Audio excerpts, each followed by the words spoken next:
আমাদের পুরুষদের মধ্যে আমাদের মধ্যে কিছু গ্রুমিং প্রয়োজন। শেষ আমার আলোচনা শেষ। সেটা হচ্ছে যে আমরা পুরুষরা কিভাবে আরও বেশি পুরুষ হতে পারি।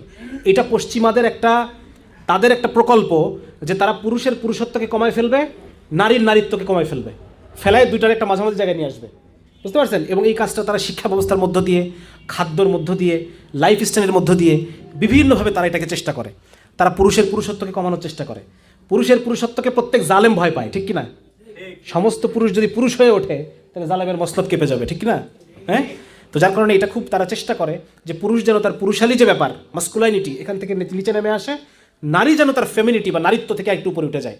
দুজন মিলে তারা একই কাজ করবে, তারা দুজনই ঘরের বাইরে কাজ করবে। হ্যাঁ, নারী এখন উপরে চলে গেছে। তো দুজনই যখন ঘরের বাইরে কাজ করবে তখন লাভ কাদের?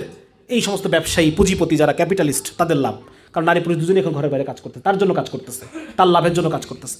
এই জন্য আমাদের পুরুষদেরকে আরেকটু পুরুষালীভাবে আসতে হবে। পুরুষালী ভাব কি? সেটা হচ্ছে আমাদের কর্তৃত্বকে ক্লেম করতে হবে। হ্যাঁ, আমাদের দায়িত্ব নিতে হবে, রক্ষক হতে হবে।